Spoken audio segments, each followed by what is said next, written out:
Yep.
Okay, alright guys, have your seats. I will get started.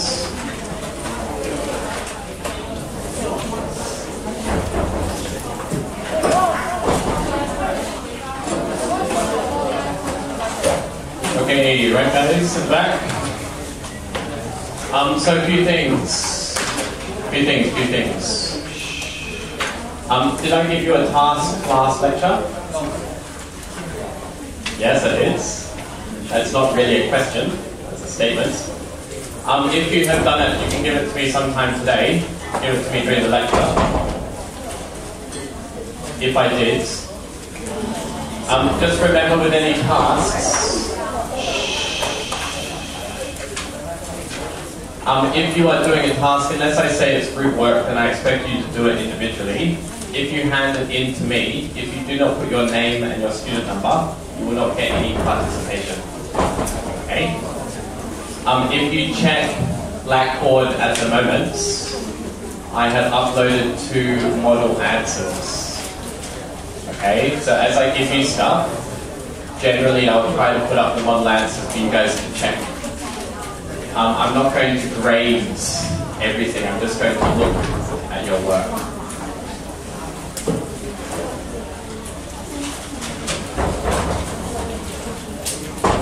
Okay, come on guys, settle down.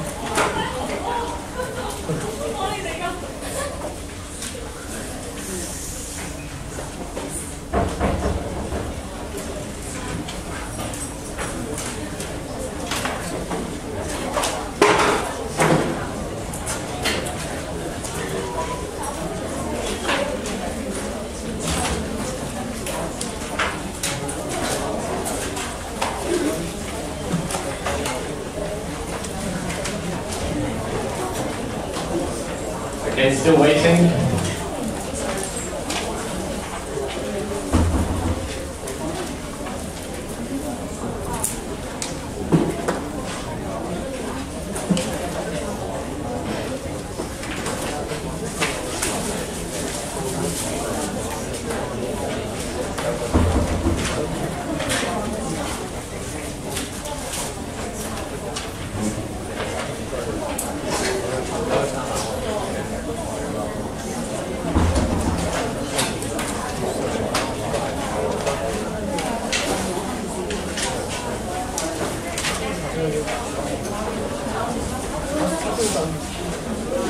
So guys, one last thing.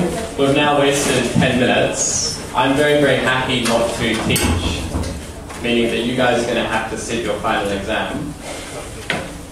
If you come to class, I think the whole objective is to try and learn, right? If you want to come and talk and chat, I'm not forcing you to be here. So the people who want to learn can stay, and the people who want to chat can chat outside. Is that reasonable? Make sense? This is not me giving you a live lesson. You should learn this already, right? So guys, if you're late, you come in nice and quiet. If you don't want to be here, if you want to chat, chat outside, right? Pretty simple stuff. Now, I am recording this lecture over here. I was sick. I lost my voice on Wednesday, so I actually couldn't come in and teach my other class. So I'm going to edit this one down, and I'm going to upload it either onto Blackboards. If I can't upload it onto Blackboards, and the reason I say if I can't is because Blackboard is pretty rubbish, and there's been a few technical difficulties so far. If I can't do it, I'm going to upload it onto YouTube. Okay? Now I will delete the video at the end of the semester. So you're quite lucky because you can look back at this one and you can get a little bit of revision. So if you need to refer back to this class only, you can check it out. Okay?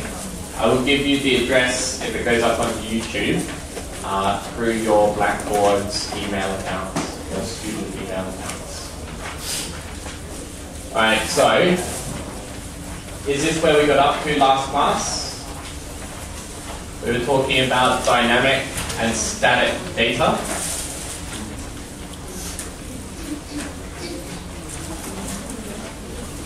So yes or a no?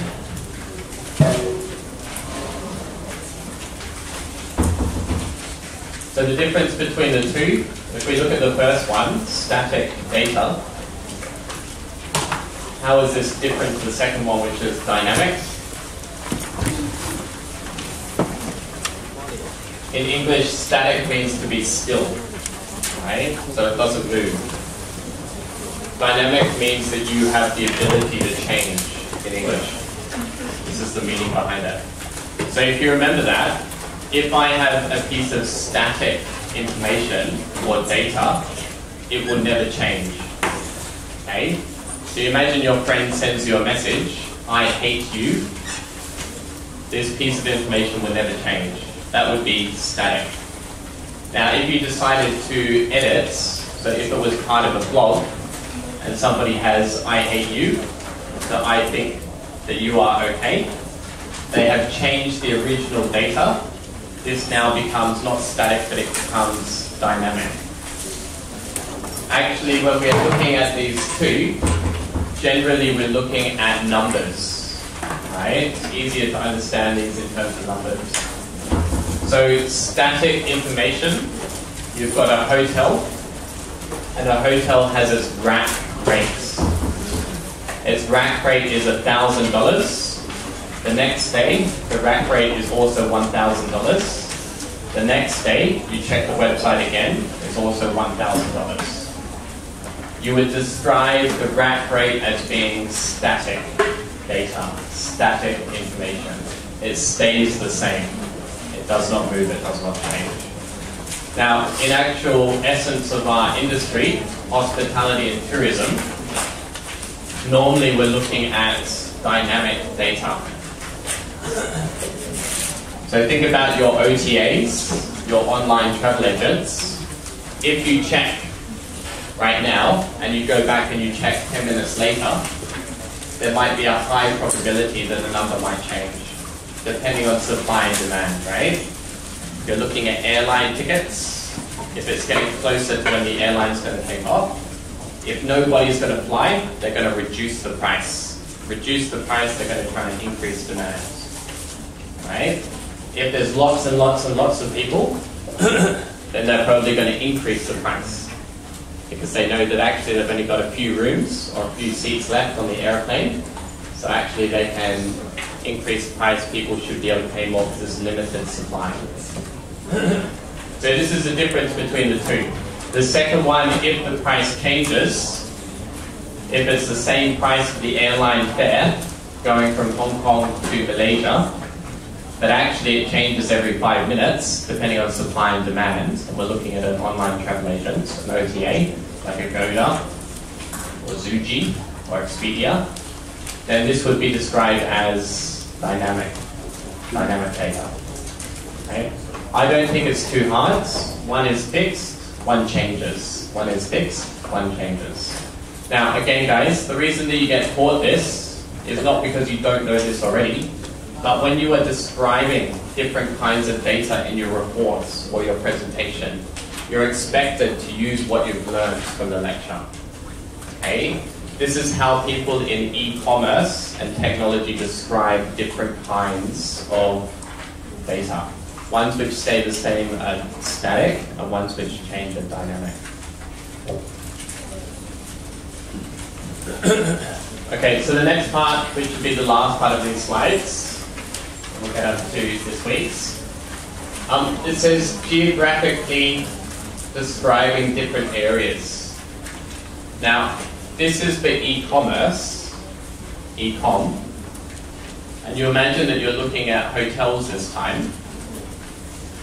If you're a hotel chain like IHG, and IHG has Intercontinental, a few other brands, right? IHG has hotels all around the world, many different hotels. So when you're looking at how you're going to sell your hotels, how you're going to price your standard room, your superior or your deluxe, and your suites, or how you're going to price the food and beverage inside your outlets, it's probably going to be different depending on where the hotel is located, right? If I have a hotel in Hong Kong, and I also have a same brand which is located in, let me think, located in a small city in Malaysia, do you think that Hong Kong, the prices are going to be lower or higher?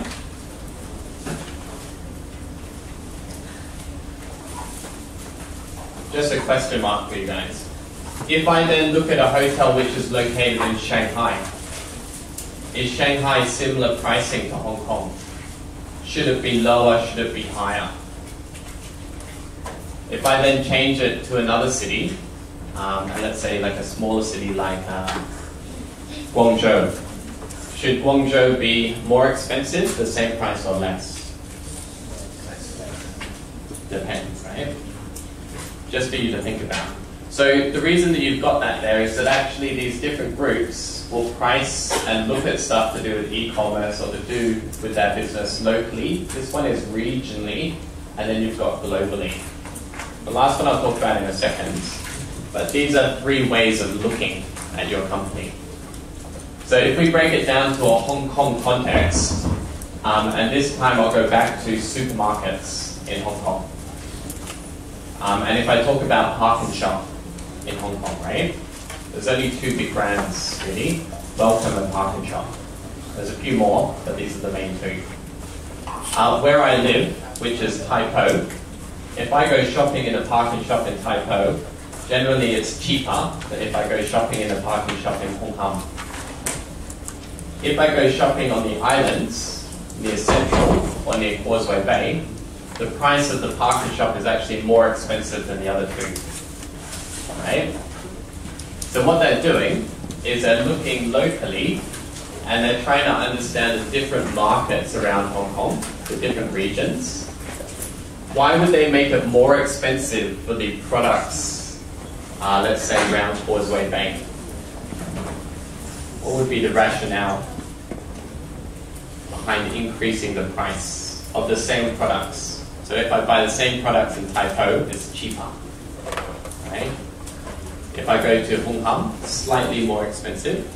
And if I go to Causeway Bay, even more expensive. So again, it goes back to your market, right? So Park and Shop thinks that they understand their markets, and they do something called price discrimination, which is perfectly legal to do, right? Perfectly legal. It's okay to do. And what they're looking at is locally, can we change the pricing of our products to try and get the best competitiveness coming out? So in this case, they're looking at return on profit, right? They're looking at making more cash. If I took this to the marketing side, the one before is talking about the revenue, right? The price, maybe profit or gross profit. If I look at marketing, and this time I take McDonald's, right? And McDonald's in Hong Kong, over Chinese New Year, maybe they will give you out some red packets so that you can use to give to your other relatives if you have to, right? You put your money inside. Maybe that's an incentive for you to go to McDonald's. Now, if I look at McDonald's over in the United States, so New York City, or somewhere like very outback like Texas, right? Do you think that Texas during the same periods, during Chinese New Year, is also going to offer locally the same promotion? Probably not, right? So it goes back again, understand your target markets. So if we look at e-commerce, and now think about looking at online travel agents, and think about how they have to try and market or set their pricing depending on the different kinds of customers that they've got. That's why these here are quite important. So when you're talking about e-com, people will often say, we're looking at it from a local standpoint. Alright? So in Hong Kong we were talking about, well, Chinese New Year, very, very popular for the red packets. We know that this is going to be quite an incentive for people to take. So therefore, locally, this is a good marketing activity that might give us more competitive advantage. Over in Texas, we know that this won't fit the target market, so I won't hand out red packets. Maybe I might do some other kind of marketing campaign. Maybe that might help to give better competitive advantage. That is locally, right? If we go regionally, we're just jumping up the scale. So if I was looking at Hong Kong, maybe I'd be looking at Hong Kong, Guangzhou, Macau, Zhuhai. Maybe I'm looking at the Guangdong area. Now, maybe Hong Kong and Macau are very different to the rest in size. So maybe this is not a good way to group these different kinds of cities or areas together. But if I took the same example for the United States is probably not so diverse. So maybe it's easier to regionally group this together. Right? So again, if you're looking at your marketing strategy, if you're looking at trying to set the price, if you're trying to understand your markets a little bit better, these are just different scales, different ways to look at the potential kind of product that you're going to offer. So locally, regionally is getting a little bit better, and then globally is obviously everybody together. Alright? Now there's lots of factors that come into this. And just off the top of my head, alright? Have you been watching the price of different currencies around the world? Well, if you do, and you'll probably start to get interested in it when you start to get money to go travel overseas. Because when Japan becomes very cheap, because you can get more yen, right, back for your Hong Kong dollar, then this means that actually it might entice you to go over to that place. Now, if we bring that back to OTAs, online travel agents, if I see that the Japanese yen has reduced a lot, okay, then I can start to think about my pricing strategy, or I can start to think about how can I get more competitive advantage out of this. So if I'm looking locally, right, maybe I don't understand the different fluctuations between the two currencies. Maybe I'm not even aware of these two. I'm just looking inside Hong Kong. If I go regionally, this time if we were looking at Hong Kong, Macau, Guangzhou, if there's a difference between the renminbi and the Hong Kong dollar, alright, a big change, then maybe we'll start to understand that that could help indicate some kind of marketing activity that we can do to get more competitive advantage. If you look at the global size, you're looking at everything inclusive. Does that make sense? So these ways here are just basically looking at different scales, different sizes. Local is small, regional is getting bigger, global is everything. The last one here, expansion and beyond, is moving into new markets. Now, the world is kind of fixed at the moment, right? But actually when we talk about the internet and internet growth, there are markets which are starting to increase. There are previous markets which had very, very little, let's say, mobile data access. And now maybe with the development of new telcos, now a lot of people from that country are coming online. So even though we're talking about the same world, we're seeing growth from different countries which are now becoming present on the internet, right? So now we've got a new kind of market inside. So again, guys, this is just descriptors that you can use. You don't have to use, but if you are talking about doing something e-com related in your reports, then it's advisable that you try and use these to describe. Any questions about these?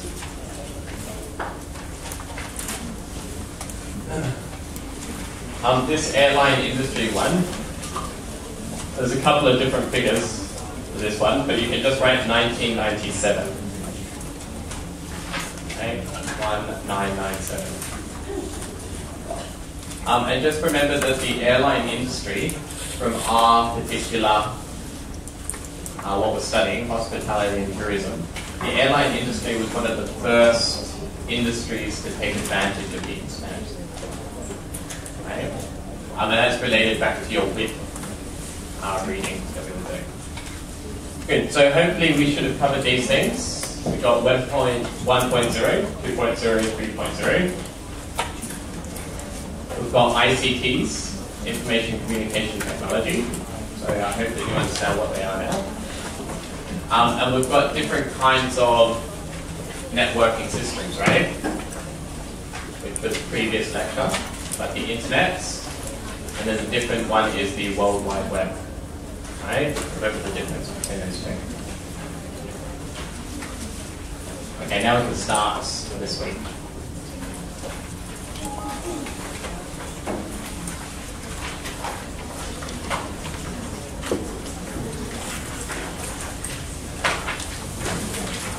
So this one is the purchase cycle.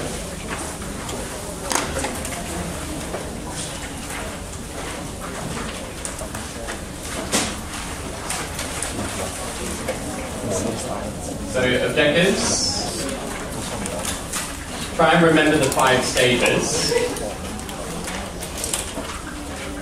You can ignore the bottom one.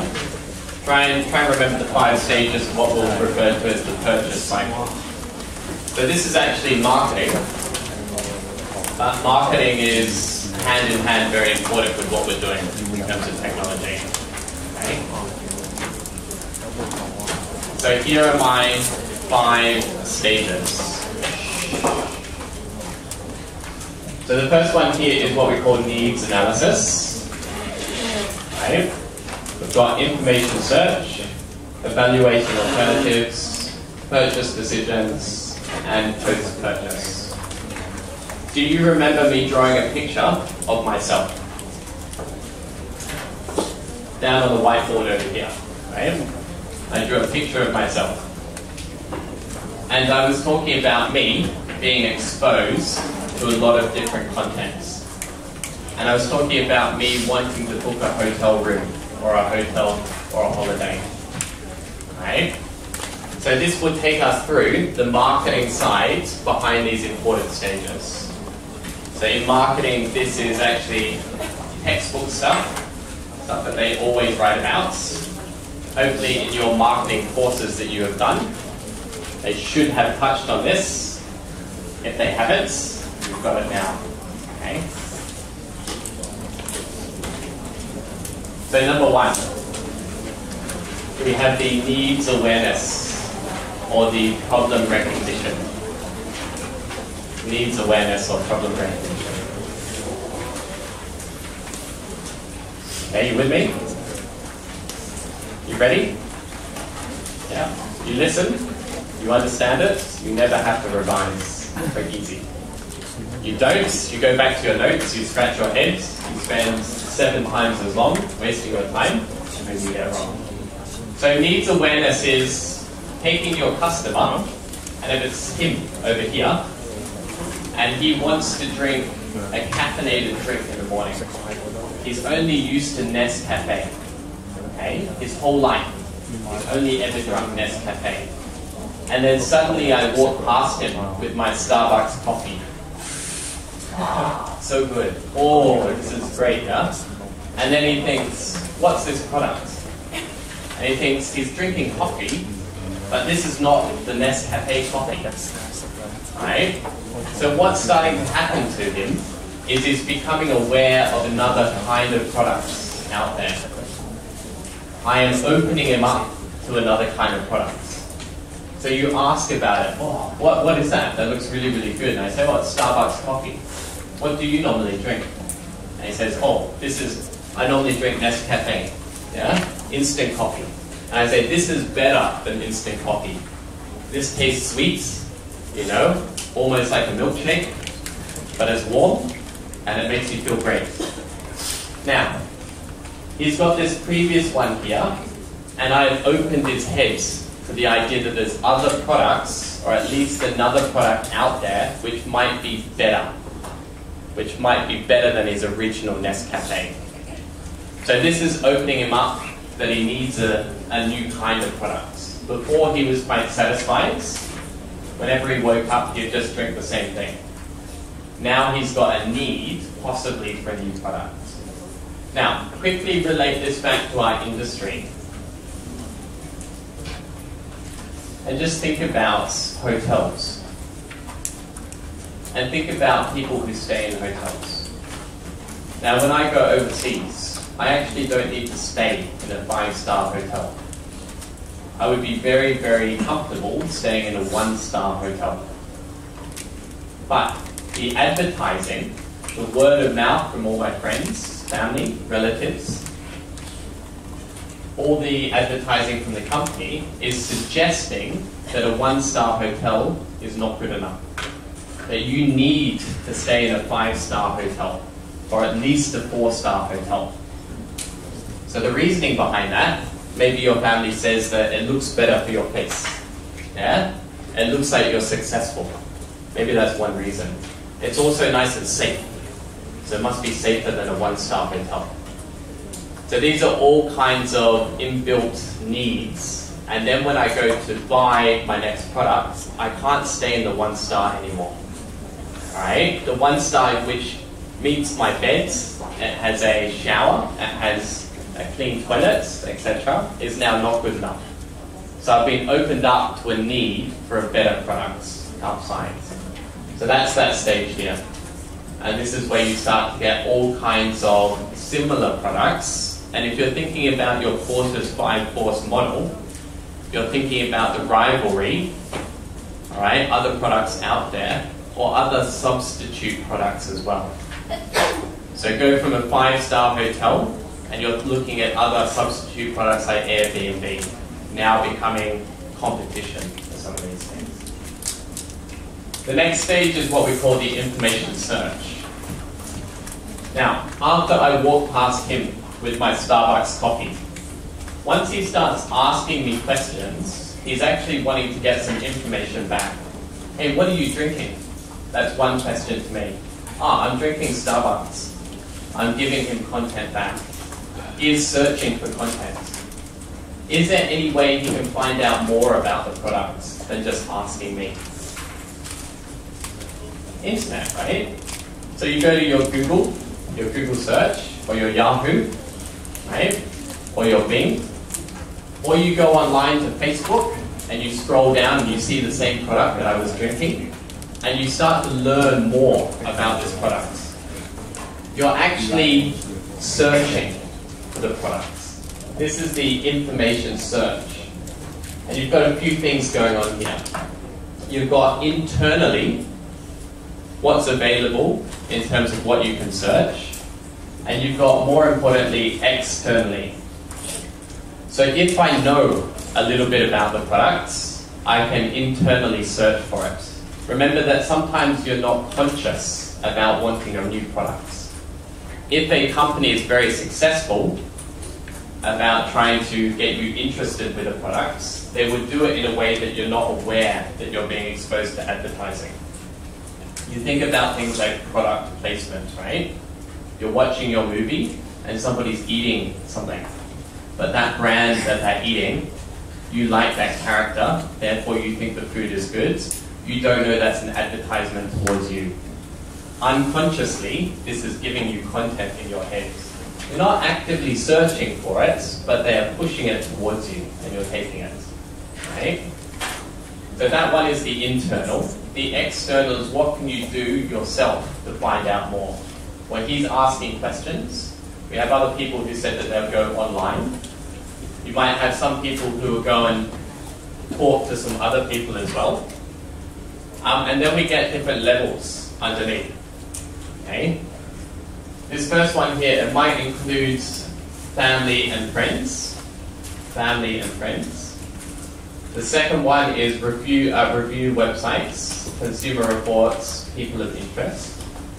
And the third one is company websites, advertising and salespeople. Now there's lots more that you can put under here. Lots more. But what you're starting to see is actually these are 3 levels of credibility. We were talking about this before, right? How credible is the information? Now when he asks me, what are you drinking? And I say, I'm drinking Starbucks coffee. And you say, is it good? And I say, it's amazing. Right? If he thinks that I am somebody who's trustworthy about coffee, then maybe his credibility for the information that he's getting from me is quite high. If you are somebody that you have no trust for, then maybe when they reply to you, oh, it's the best ever, actually you receive the information, but the credibility of the information is pretty rubbish. So we've got 3 levels, and remember that these can change, but generally speaking, your personal source of information, generally the credibility is higher. Does that make sense? Your friends and your family, if you talk to these people, not all of the time. When I talk to my mum about good products, she has no idea. Right? I know that her judgment is very bad. If I talk to my brother has very, very good judgment. So I trust him when he recommends a product. But most of the time your personal source is higher credibility. Public source is slightly lower. Okay? Not all the time is it normally as high as the personal source. And the last one is the marketer source. Right? And again, you think about a company like Nike saying the best shoes ever on their websites. This is information that they have given to you. You have read it off the websites. Do you trust it as much? That's a question mark for you to answer, right? Now imagine that you go onto the internet and you go to a site about shoes. And it says, these Nike shoes are pretty much the best shoes. Or they are the best shoes. Now you don't know who wrote that blog or that comment, right? But that's probably better than coming directly from the company. So that level of source is higher, correct? Now you go back to your shoes and you ask your family member, your brother or your sister or your friends, and your friend says, actually these shoes are the best. That level of credibility should be higher again. So when we talk about e-com, we are trying to trick people, often using this one, and trying to repackage it as the top one. And you think about everyday items, right? Think about the use of social media. And think about how companies do this to trick you to believe that actually the endorsement is from the personal source or the public source. What sites are available at the moment? If you want to look at the best hotel, what site do you go to? You might have different sites, right? If you're in China, do you go to Ctrip? If you're outside of China, where would you check to find out the best hotel? Expedia? Any other ones? Agoda? Booking.com? What about TripAdvisor? TripAdvisor, you check to see how good or bad the hotel is, right? Now, it doesn't mean it's the only source of information, but TripAdvisor claims that they have the most reviews, right? The biggest database of reviews from lots of people. So TripAdvisor is actually a public source of information. It's not from the actual hotels itself, unless they create fake reviews, right? It may be from people that you know directly, but actually most of the reviews that you read are probably going to be public source. So TripAdvisor is good. If we wanted to make a better review site, it would be even better if we could do it for personal source, correct? Because your credibility for that information would be higher. At the moment, we're operating on public. Now go back to Hong Kong. You want to eat in a restaurant, where do you check? Open rice, right? Now, it doesn't mean that you have to check open rice. Maybe you check with your friends. When you check with your friends, maybe it's better because it's more credible, because you trust them more. But if your friends don't know, then maybe open rice is the next best source of information to check.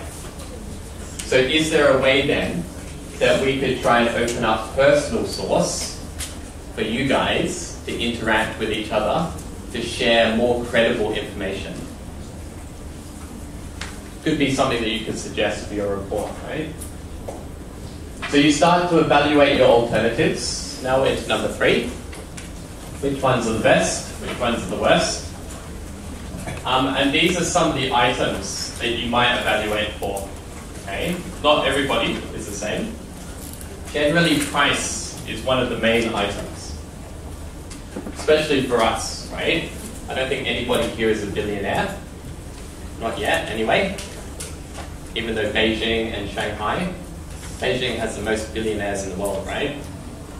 It's in the newspaper today. Shanghai is number 5. So these might be some of your criteria that you use to evaluate which products are better or which are worse. You might have your own set of criteria as well. This is the next stage, right? And then after you've done that, you will start to get to your purchase decision. Which one do I choose? Which one do I want? Now, getting to your purchase decision, remember you've got your person. Your person is going along a timeline. You're being exposed to lots of different contents at different levels of credibility. Hopefully, when you're ready at the stage when you need to buy, the level of information that you've got is enough to make sure that you feel comfortable with buying the products. Now, if he didn't see me drink the Starbucks, right, then he would never have a need to buy Starbucks. So the needs awareness in your e-com is actually quite important, right? That initial stage of getting people enticed about your products. And then our post-purchase, after you have bought your products, are you satisfied? Are you highly satisfied? Are you really dissatisfied?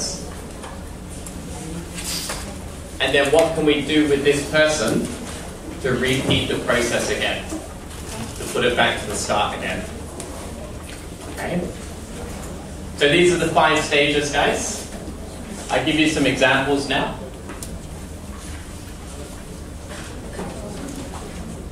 This is an advertisement.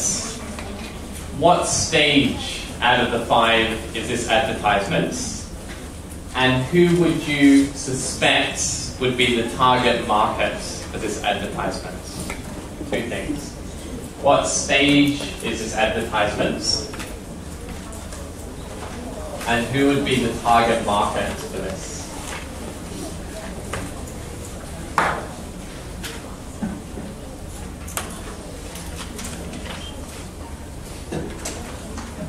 The small writing on the top says the forbidden city is not China.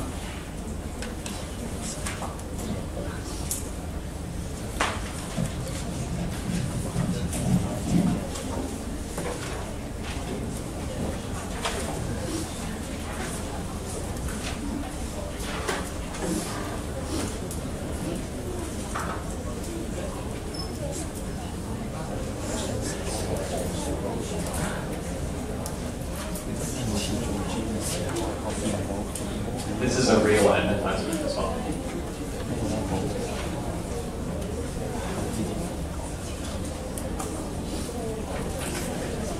Okay, let's start off with who do you think the target market would be for this?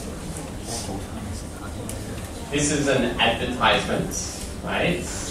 Who's the target market? Travelers. This is too broad, right? Give me a country, give me a region, give me an area. British, okay. Anybody else?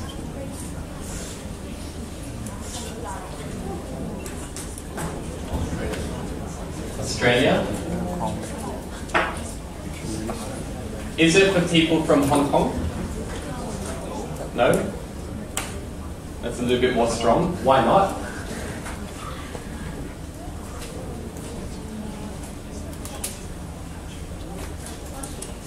Russia.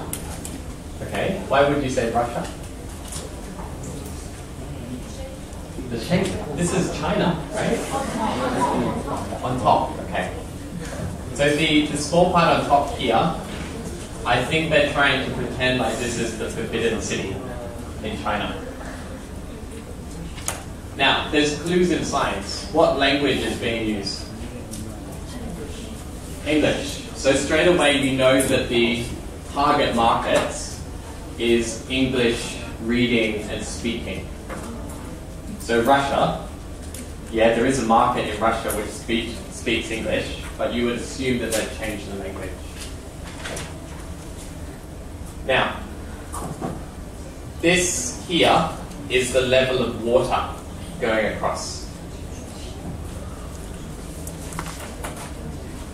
China looks like an iceberg going across. You know what an iceberg is, right? Big piece of ice floating in the water. What famous boats hit an iceberg? Titanic, right. What kind of people were traveling on the Titanic?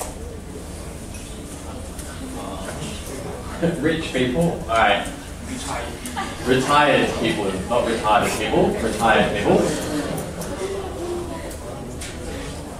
What are the markets that I'm looking at? Who knows about this history? Whose history is the Titanic? Yeah, it sailed from basically the UK across to America.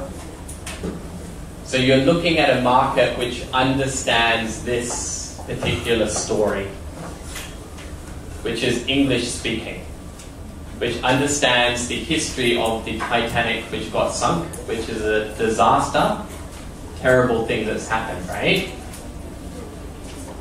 The Titanic hits only a little bit. This is why the disaster happened. But actually, underneath there is much more. Now, the Forbidden City, these places that I would know about from TV, from movies, right? China, Forbidden City, and maybe the Great Wall. So this advertisement is creating a needs awareness, if I'm from America or the UK, which says that China is not just this. China is actually all of this. You with me? So this silly little advertisement actually could be the stepping stone to create an awareness that actually next time I go on holiday, if I'm deciding to go to China, China has much more to offer than just the Forbidden City. So this is a tourism advertisement by China to entice people from the West to go and visit China and explore more of China.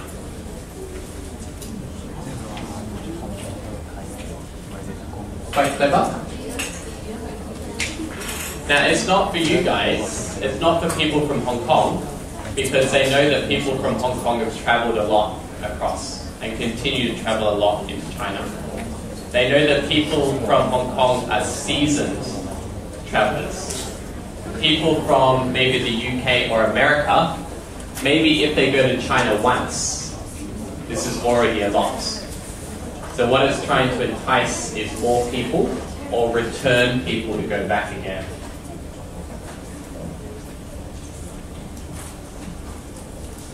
This one up here, we know who this is, right?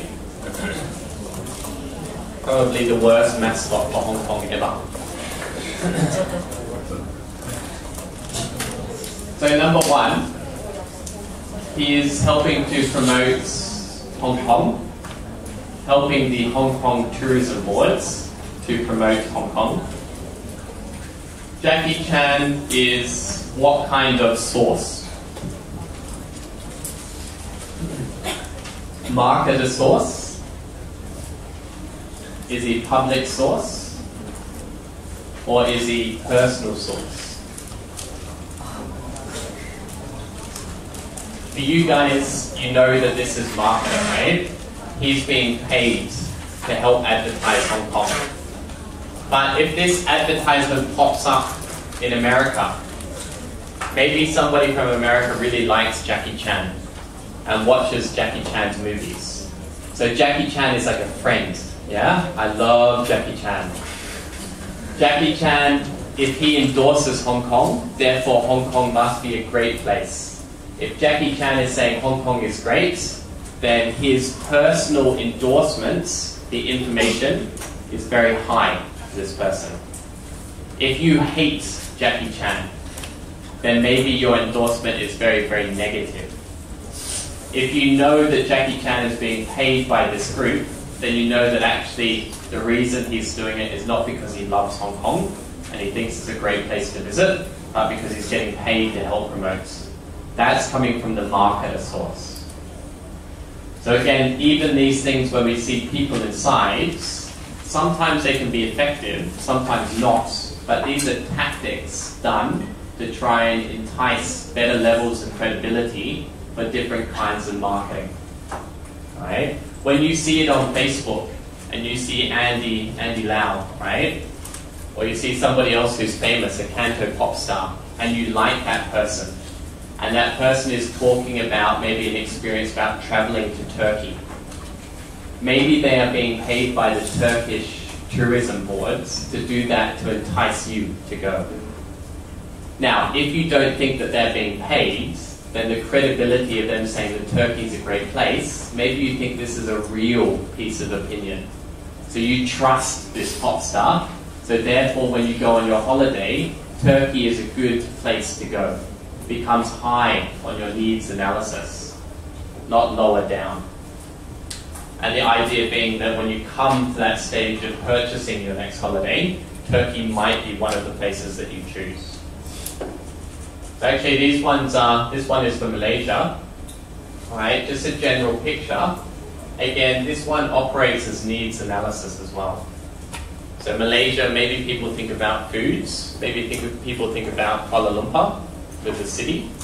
This one is saying that there's lots of outdoor, active sports, hiking stuff to do. This one here is Turkey. Okay, so again, giving you out more information. Now you think of Turkey, maybe you think of different things, but maybe now can link it to some kind of extreme, interesting activity and beautiful landscape. Right, what's this?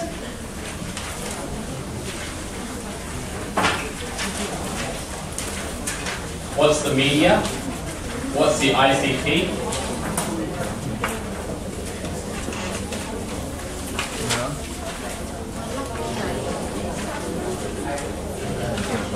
What is that?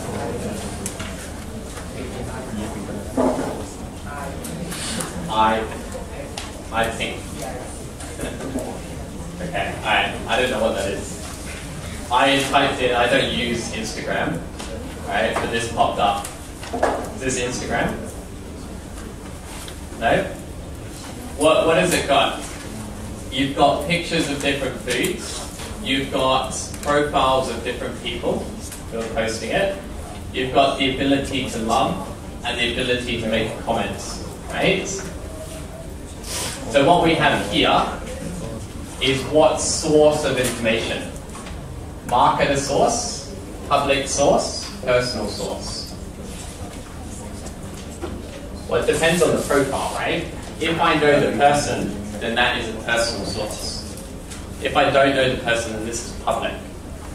So again, here's another mechanism to give out information contents. Maybe this one, if you're looking at places to go and eat, maybe this one might be more effective in being able to give you more contents to drive you to go to eat at a particular kind of place. If the bistro did this, Bistro 1979, if they did this effectively, could it help to increase the customers that would go and dine in the bistro?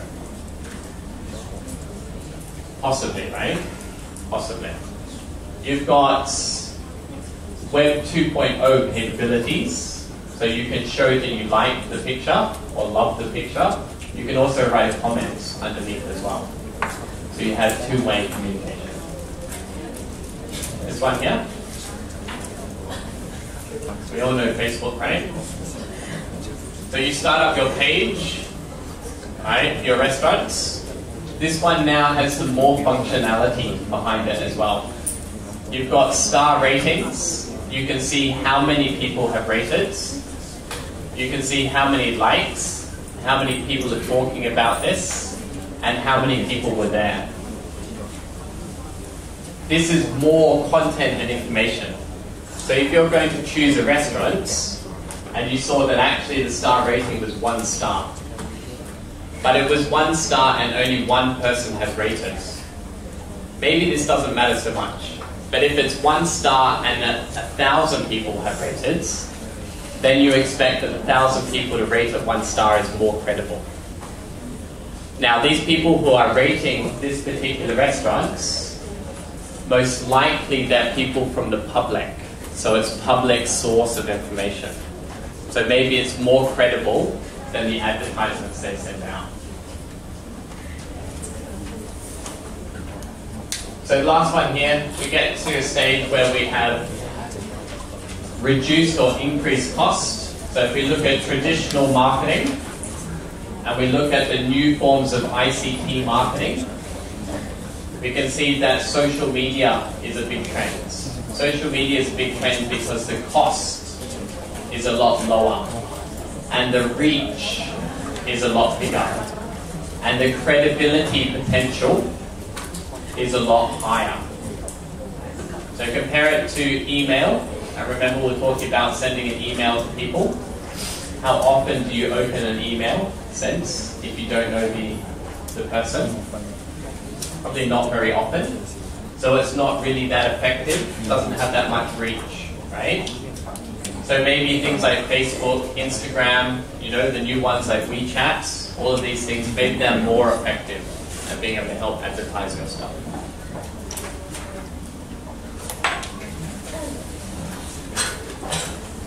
Get it? Very silly, right? But if all you guys here went and liked my page, if I had a page, then the next group of students to take my class would think that I was a good teacher. Now, remember, if they know who you are, that's personal source. If they know that you're students, then that's public. But if they know that I have promised you A grades to go and like this, then this is from me, the marketer. So you can start to see this power of social media. You can also see the negative pitfalls of social media as well. Alright guys, I'll give you guys a break. Let's take 15 minutes. We'll come back in 15 minutes.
As soon as I link them together, that's my thing.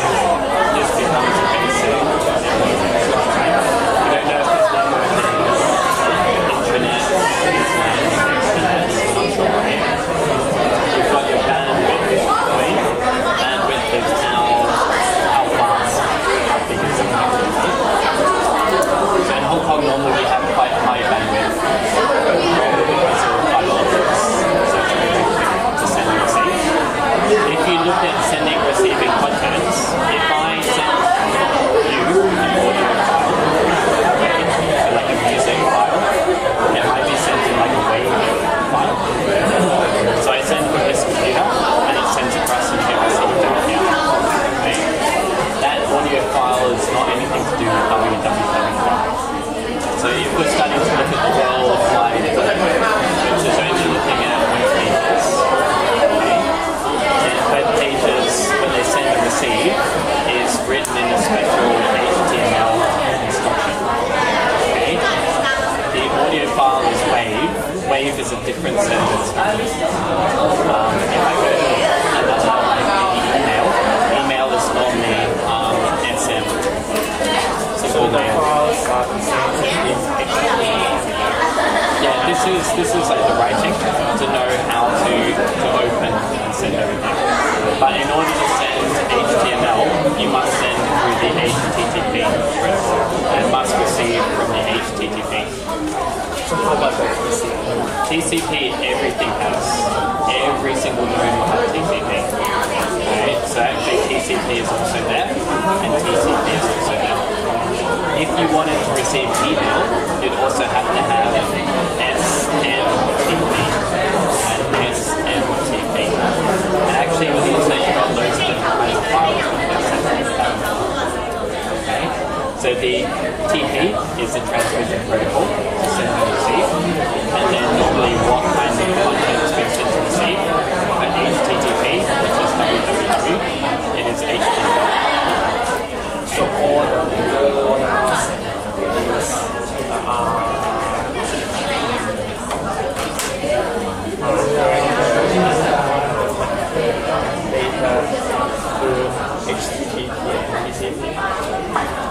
all of them will use TCP. If it's a website, the web page might look something like this way. If you want to send this web page to here, then basically this is going to be using HTTP and receiving with HTTP. When you go www dot, before actually it should be http dot slash right? Which is the protocol to send, and then also receive. But maybe a little bit complicated because on your web page you might also have a audio file. So you might have a button which says play. When you press play, actually behind the main page is linked to the audio wave file. So it will locate it somewhere and then bounce it back into here and then send it across. So actually the HTTP is just sending the outside web page. The audio file is being sent through like a wave format. YouTube sent through a different format. Email sent through a different format. But the web page now we can put everything inside. Okay, so HTTP is just to send us www, right? And then we've got different kinds of files. And HTML is the instructions in order to make it look like web. Does that make more sense? Yeah. It's quite complex, but just understand the basics. Okay? And then all of them have to have TCP, which cuts down everything into pieces, and then also the outside of 3piece everything back together.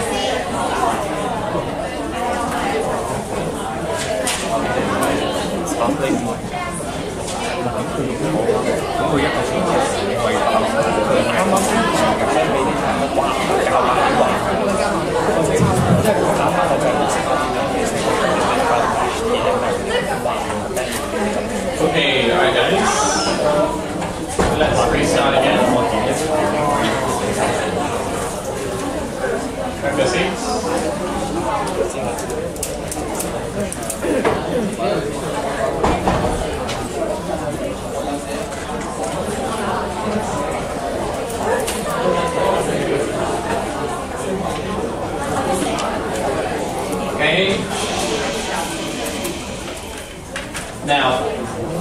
Who can read my message on the whiteboards?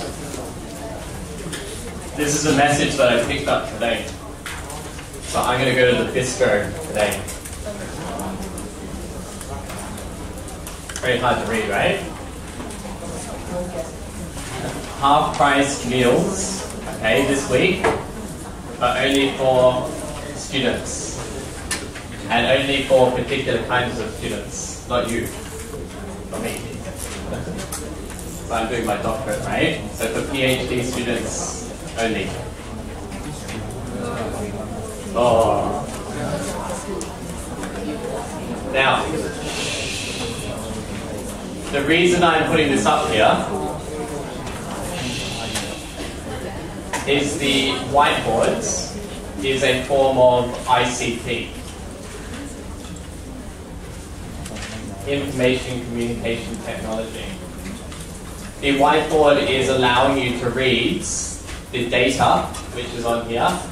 This data happens to be English. Okay. Now, I read this because it was stuck on the PhD door, where the office for most of the PhD students are. The bistro, which is one of the options that you can do for your being competitive for Hotel Icon, because the bistro is included under Hotel Icon. The bistro is suffering because they're not getting enough people to come to the lunch service. Their advertising is rubbish. I only just read this, yeah? They can do something much more effective. So when we were talking about social media, or different forms of ICTs, if you wanted to make this your project, then you could look at increasing the number of people dining in the bistro. This could be your project. Your competitive advantage to increase the number of people, therefore increasing the profits. What's the mechanism? Well, you guys can decide what advertising techniques are better, more effective. Okay? Remember you talked about things called KPI? What's a KPI? Key Performance Indicator. When you guys go out and work, you'll hear people talk about this when you're in marketing. Now, KPI is important because if I'm trying to increase the marketing, okay, of the bistro, how do I measure? And I can't measure it twice, right? If I do it for today, I can't measure it with it hypothetically what it would have been like before. After I've done the advertising, it just happens, right? If I get more people, do I know that the advertising has been more effective? So when you guys are coming up with your KPI, Key Performance Indicator, you might be looking at different kinds of social media. One of your KPIs for maybe your being good or not might be how many likes you can get. How many likes on Facebook.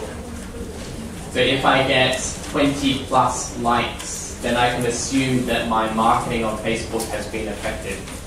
So you guys can set your own KPI. You can talk to the restaurant and find out if they actually have these pages available. If they don't, maybe your project is talking about starting up these pages. Alright, so just one thing that you could do. Now, the object of this class, I'm not going to cover the whole lecture material. I'm going to stop halfway. There's two important parts. These are descriptors to describe different kinds of companies. Really, really important stuff. So if you think about Hotel Icon, how would you describe Hotel Icon's business model? If you describe Alibaba, how would you describe Alibaba's business model?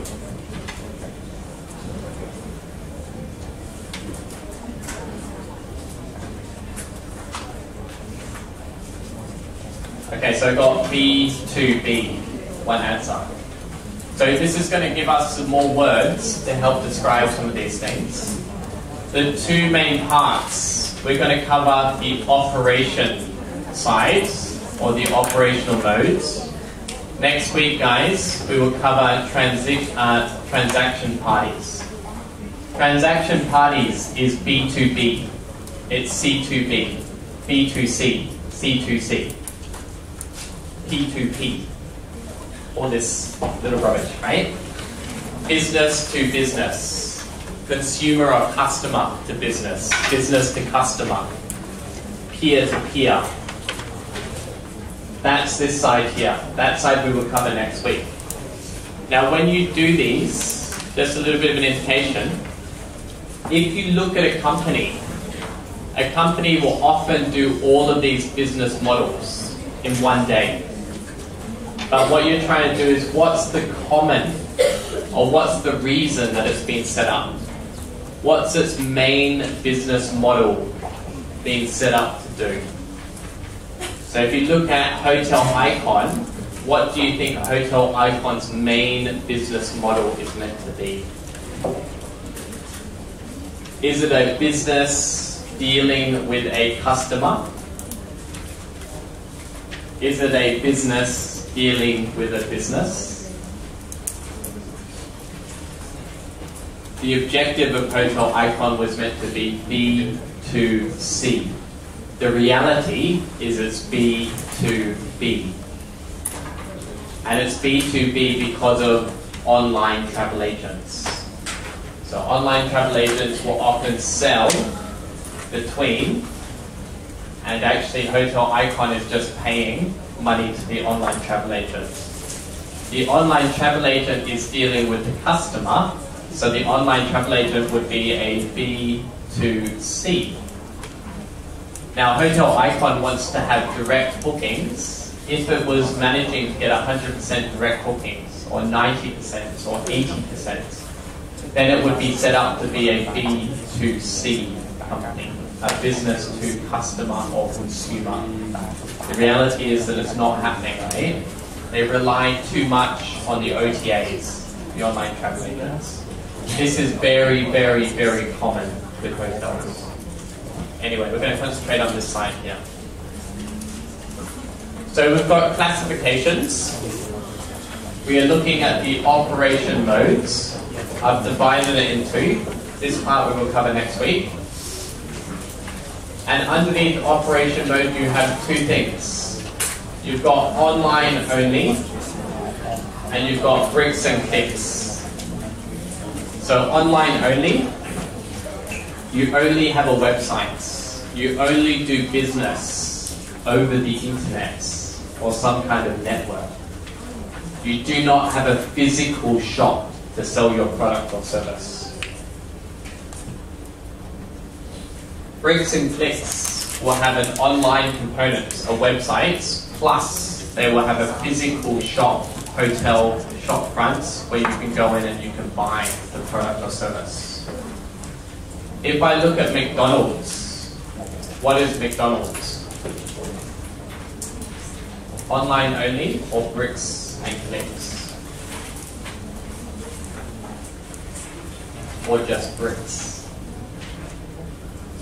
McDonald's is bricks and clicks. You can walk into the McDonald's and you can buy your food. You can sit down, you can eat your food.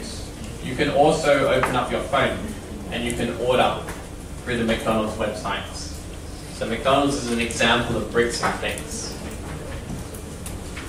If we are looking at the online only business, there are a few categories down here of how we can classify these different kinds. There's actually a lot more, but these are the main ones that they talk about in books, right? We've got direct sellers, intermediaries, fee-free and ad-based business, and fee-based businesses. A direct seller, you open up your websites, you are looking to sell directly to your customer. If I was looking at the other sides, that would be basically a B2C company. So if I was to describe that kind of business, then maybe I'm an online-only business, direct seller, and I'm a B2C company. If you look at Hotel Icon, we know that that's not true, because Hotel Icon, you can walk into Hotel Icon, you can book the rack rates from the front office, right? Front desk. So you can try and get a room, you can walk inside, so not possible. The next one is an intermediate tree. Examples of intermediate trees: Expedia, Suji, Booking.com, Hotels.com, Ctrip. These guys, what they're doing is they're not producing the product or service, they're sourcing the product or service, and they're linking it together with the customer outside. So they're between. Okay? This is what we call intermediate trees. You can have re-intermediate trees, and you can have dis-intermediate trees. Re means you put more intermediate trees inside between the person producing the product or service and the customer, and dis means you take them away. So the airline industry tried very, very hard by opening up their websites to take away travel agents. So they were disintermediating, taking away the intermediaries within that business model. They were successful until the OTAs started moving in, the online travel agents. And now airlines even need to rely a lot on OTAs as well. Fee-free and ad-based businesses. What's an example of this one? You as a customer pay nothing.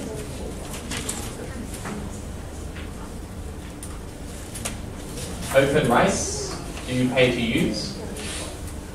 No. Facebook, do you pay to use? Only if you're a business and you want to advertise. If you are just a normal Facebook user, no you don't, right? TripAdvisor, don't pay to use. So how do these companies traditionally make money? Well, the more people that visit OpenRice means the traffic is higher. If your traffic, you have lots of people visiting your websites, I can open up some space and then I can sell advertisement space, advert space. So this one here where it says fee-free, you as the person using it don't pay anything, but they charge other businesses to advertise their products. Now you can start to see that actually some companies might be a combination of these different things. Some companies might use a whole host of these different things. But if you have to use these words to describe the main purpose, the main reason it operates, then you should be able to use one or two. Okay? The last one is harder to describe. Fee-based business. You pay to use the product online. Any examples that you can think of? You pay money to use that particular website.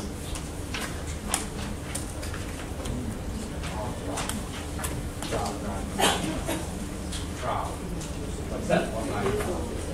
Online cloud. Yeah, what do you do with online cloud? Storage, okay. So maybe, yeah, if you're storing your information, you've got to pay for the amount of data that you can store. That would be an example. Can you think of any examples for our industry? Hospitality and tourism.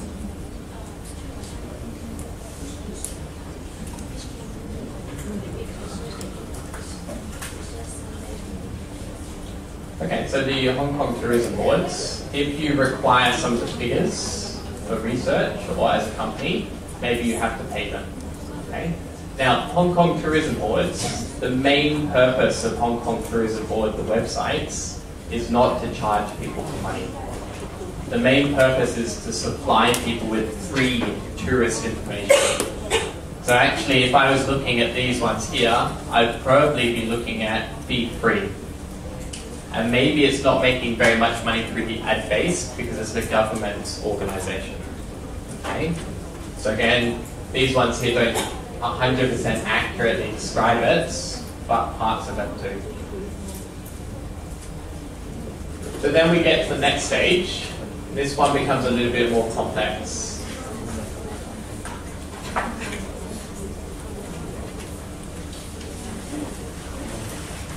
So here we've got basically what we were talking about. Skip through. Now we're looking at the Next sign. This is the sign that most people get very, very confused. Right? So, full engaged. I'm going to use McDonald's as an example.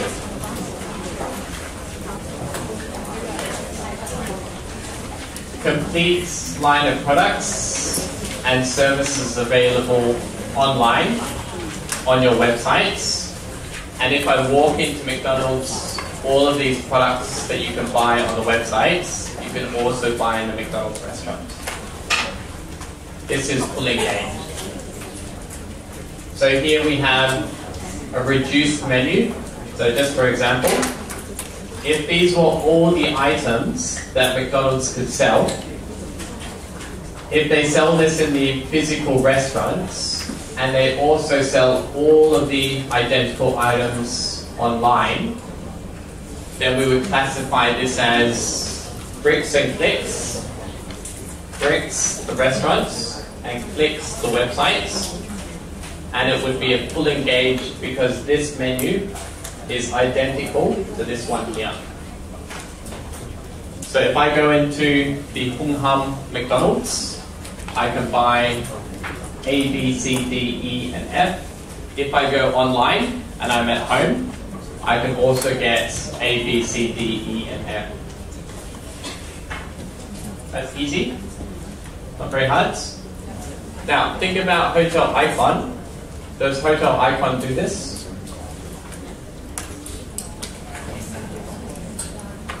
Hotel Icon is more complex, right? Because you're thinking about selling rooms, you're thinking about restaurants, like the market, the green, the bistro downstairs. You're thinking about the spa as well. Is it possible that Hotel Icon can sell everything inside the hotel? Probably. Can they also sell all the identical items that they sell inside the hotel online? Probably not. Right?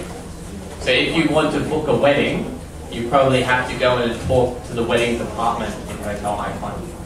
This is not something that you can book online. So Hotel Icon is not a full engaged model. Very few businesses in our industry are full engaged. Very, very few. So the next one, and this is when it becomes more complex, is partial engaged. Partial engaged. Okay. It says down here, only parts avoid conflict of distribution channels. Not all products and services are suitable for e-commerce.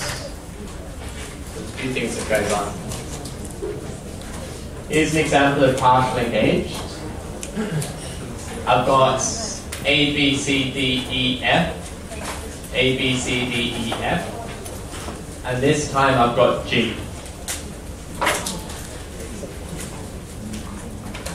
If I sell my McFlurry online, by the time I deliver it to you, it will melt.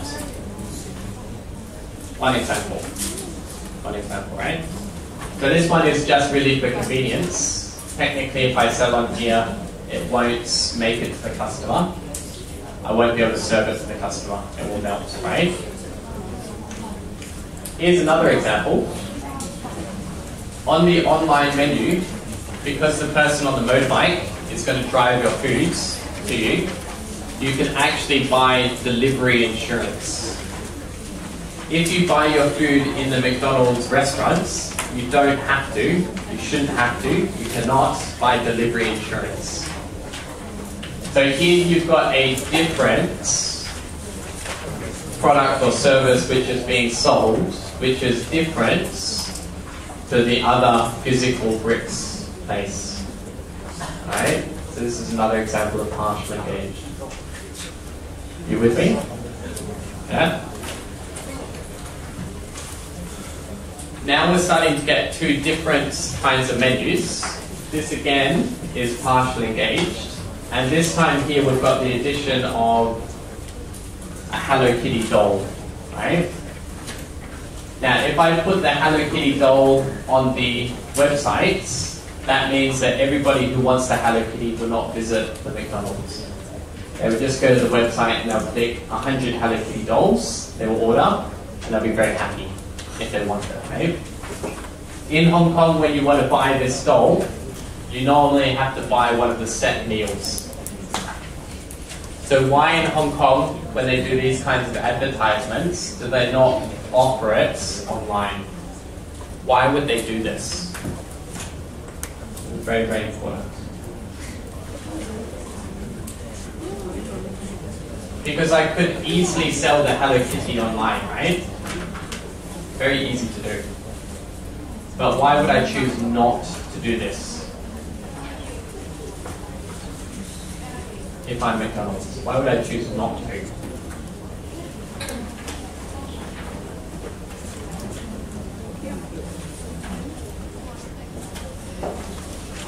McDonald's is owned all by the central office of McDonald's over in America.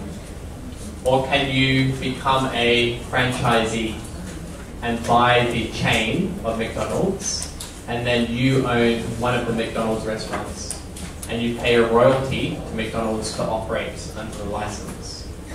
Now, if that's true, which it is true, if you think about all of the McDonald's around Hong Kong, they may belong to different owners.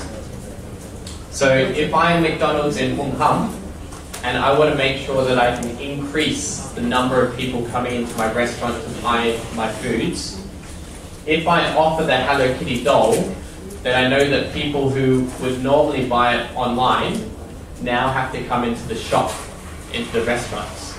They have to buy from my shop to get the doll, which increases my revenue, increases my sales. This is actually what we call protecting distribution. And it happens a lot.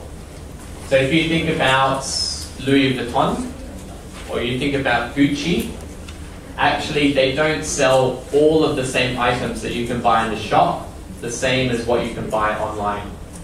The reason for that is somebody in Hong Kong owns the Gucci shop, the franchise. And if they could buy everything online, the people from mainland China wouldn't bother coming to the shop to buy. Then the person who bought the franchise would be very angry, because now nobody's coming to buy from the shop. And I have to spend all this money on paying you royalties and the rent of the shop. So if I have different product lines, which are only available maybe in the shop, that might help to retain, to drive more customers to come. Are you confused? Or does this make sense?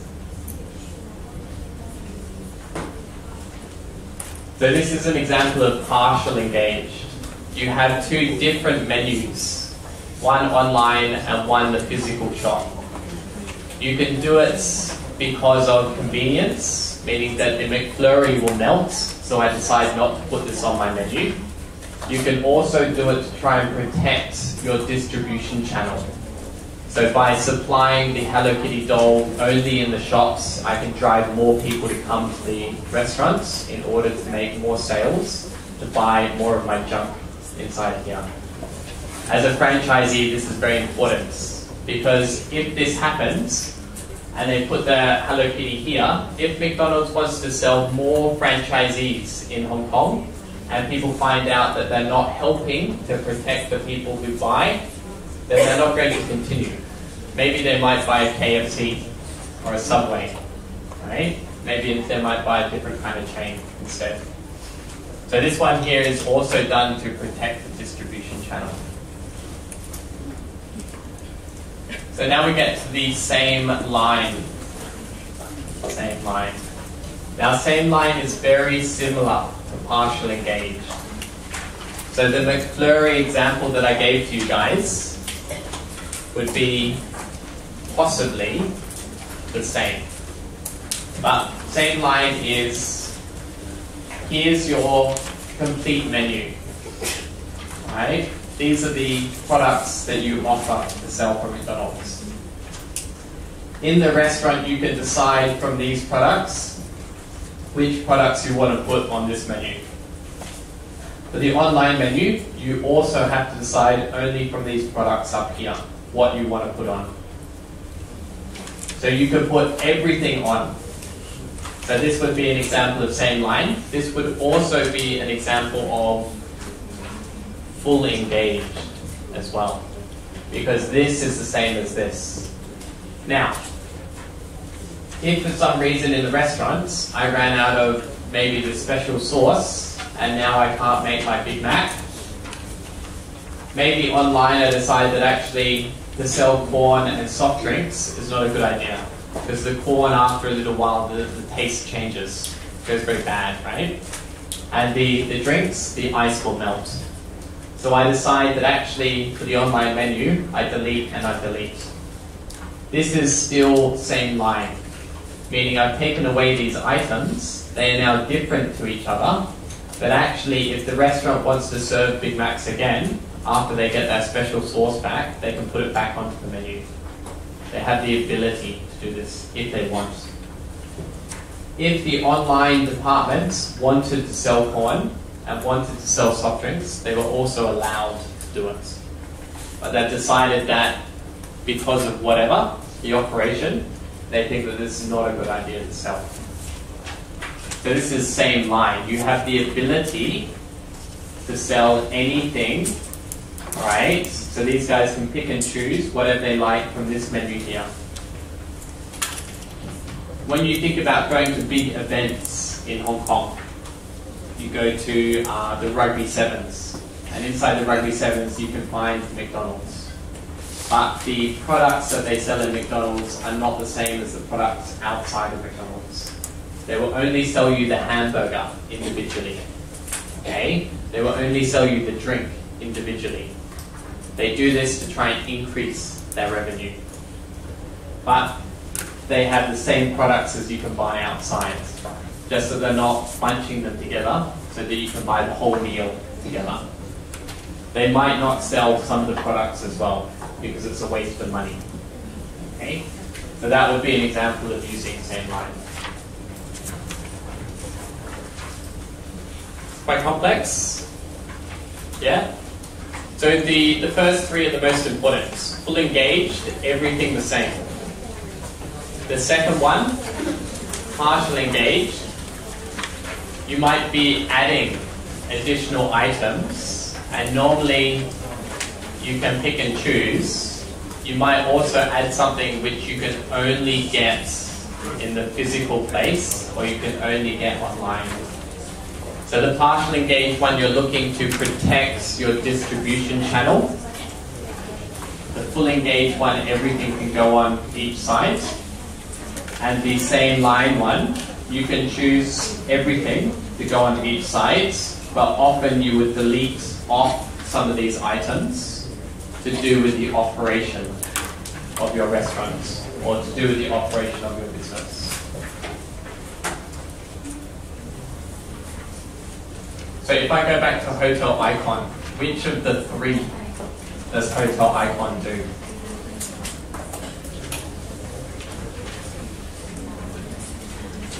A little bit harder, right? Which of the three?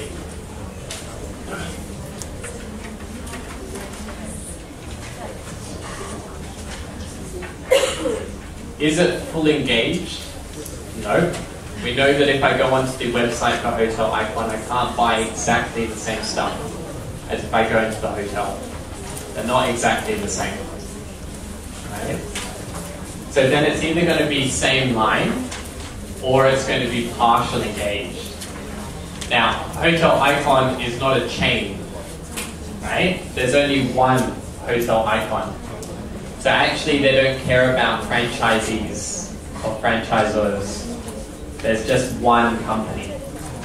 So these guys are thinking that the only reason I wouldn't sell something on my website, or the only reason I wouldn't sell it in the actual hotel, is to do with the operation.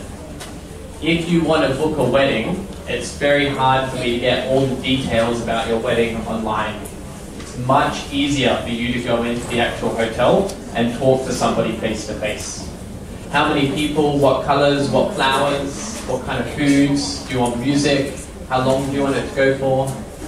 This has lots and lots of different variables, right? If you had to fill out the form for your wedding, you could imagine that it would be pages and pages and pages and pages. Very, very waste of time. So hotel icon practices, same line, not partially engaged. Companies that have multiple brands, so IHG, Intercontinental, maybe the Starwood Group, which is now the Marriott Group, these kinds of hotels will probably be practicing the partial engaged model, right? They do that because they're trying to protect some of the distribution from that hotel. So guys, I think you've heard quite a lot. There is one more which is expanded. Expanded is looking into offering new items that traditionally your company would never offer. So if I was Mitsubishi and I'm selling cars, if Mitsubishi then starts to sell pens or rubbers, this might be part of the expanded model. So they've got a new product that they want to sell. The new product that they want to sell, they can put on either side. Okay? So maybe in the physical shop, when you walk into the car dealer, maybe you cannot buy the pen. Maybe you have to go onto the website, and on the website you can buy the pen. Maybe you can buy it both in the physical shop and also from the website. But this is an expanded model. If Hotel Icon got into selling Tesla cars, right? So you know that they have the Tesla car to drive to the airports. If they decided that this might be a good way to make more cash, then maybe the addition of selling Tesla cars, which is not the same as selling hotel rooms, this is a new kind of industry. This is an expanded model. Expanded model. That is the last one. Alright, so there's 4. Okay guys, so we will stop there. Finish for today.